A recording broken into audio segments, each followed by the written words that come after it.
Kasi kung ganun ang nasa isip natin, talagang lalago ang ating business. Can you imagine, in 4 months, siguro ang na-purchase namin ng mga stockies is about 5. Kaninang umaga, nag-deposit ako ng 50,000 for my one stockies again. So in 4 months time, can you imagine that ganun kabilis? We opened an exhibit on Ace Commercial for 45 days. First 15 days namin, we paid Ace Commercial about 10,700. 15 days na yun Pero yung sales namin first 15 days, we sell about 30,000 or 29 more or less. On the next 15 days, continuous yung aming sales about 30,000. Medyo bumaba lang kami nung last kasi meron na kaming kakati. Doon namin nakita na kailangan, pag mag-business tayo, kailangan hindi hati, dapat buo. At saka focus tayo kung anong business na ating hinahawakan. Hindi na basta-basta kung ano lang. We should have focus, isa lang o dalawa, basta meron tayong ma-manage natin yung time natin. So that ang business, hindi tayo magiging sinungaling sa ibang tao. Ganun dapat. Alagaan natin kasi sa business ng networking, isa lang ang hinahawakan natin, yung sinasabing trust. Pag sinira mo yung trust, mahihirapan ka na kung paano mo ibabalik yung nawala. Kasi doon lang tayo magkakaroon ng pera. And doon lang tayo pambaniwalaan ng tao.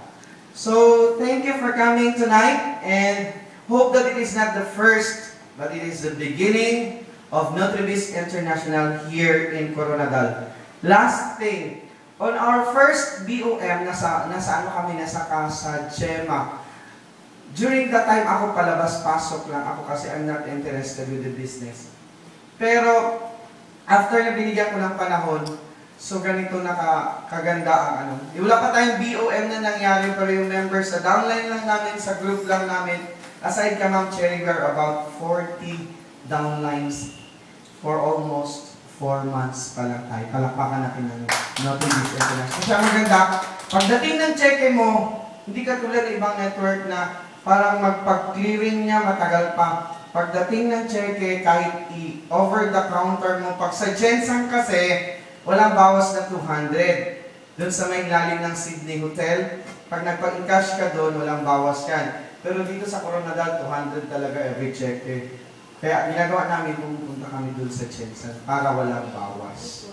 Okay? So, ganun kaganda ang Pero, one of our downline, nagpa-encash siya ng kanyang first check, 900. Wala daw bawas. Pero sa amin, before may bawas. So, opportunity sa kanya. Ganun lang po tayo. Focus lang tayo sa business and then, pagkasama natin sa Lord, talagang aangat tayo. Amen. Yun na po. Thank you. And God bless. Ma'am, thank you for coming. Ma'am, Noemi thank you. Yun na daw. Oo. Ang last na challenge is, si Ma'am Noemi, we met 6 months ago. During that time, parang hindi pa kami naniwala ba?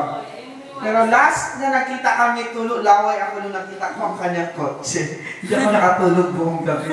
But I said to myself, when the Lord allow me to have that, then I can have that in a nice way. Yes. And in God's time, na kung saan maakin na yan. So ngayon, meron na siya kotse. Ganon kaganda ang Nutribis International. Hindi lang siya puro promise. Meron talagang nangyayari sa Nutribis International. Thank you and God bless us.